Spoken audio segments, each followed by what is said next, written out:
ദർശനമുണ്ടോ? നിന്ന ഉറപ്പ. ദർശനമുണ്ടോ? പരിഹാസ ഉറപ്പ.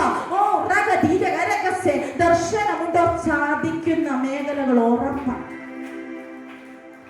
ദർശനവുമായി നീ എഴുന്നേറ്റാൽ ഇവരൊക്കെ എഴുന്നേറ്റ് വരും. ഹല്ലേലൂയ.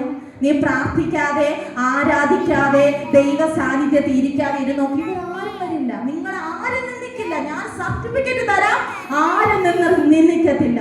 പക്ഷെ ദൈവരാജ്യത്തിന്റെ അകത്ത് വളരാൻ ആഗ്രഹിച്ചു തുടങ്ങ.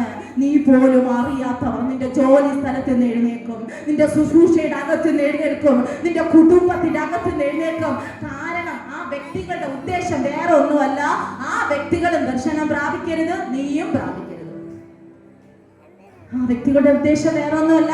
കലക്കമുണ്ടാക്കി നീയും ആ ദർശനം പ്രാപിക്കരുത്. നീ അനുഗ്രഹിക്കപ്പെടുകയും ചെയ്യരുത്. അവർ അനുഗ്രഹിക്കപ്പെടൂല, അവർക്കറിയാം. കുഞ്ഞുങ്ങളെ, ദർശനം നിനക്ക് തന്നിട്ടുണ്ടെങ്കിൽ, വിഷൻ യേശു കർത്താവ് തന്നിട്ടുണ്ടെങ്കിൽ, ഒരു മേഖല നീ തകർന്നു എന്നൊക്കെ തോന്നും കേട്ടോ.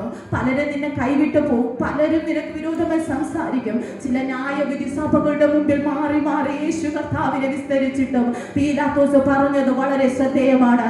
ഇവനിൽ ഞാനൊരു കുറവും കാണുന്നില്ല.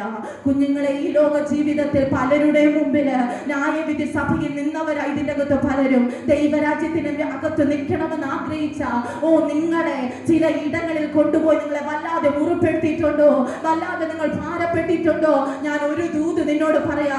നിന്നെ മുറിപ്പെടുത്തുന്ന ചില സാഹചര്യങ്ങളുടെ ദൈവം അനുവദിച്ചെങ്കിൽ ഇന്ന് ഞാൻ ഈ സെപ്റ്റംബർ മാസത്തിൽ പറയുന്ന ഒരു കാര്യം, ഹല്ലേലൂയ, നിനക്ക് വേണ്ടി ദൈവം മുറിപ്പെടുത്തേണ്ടുന്ന ആളുകളെ ഒരുക്കും കേട്ടോ. മുറിപ്പെടുത്തേണ്ടുന്ന ആളുകളെ ഒരുക്കുക.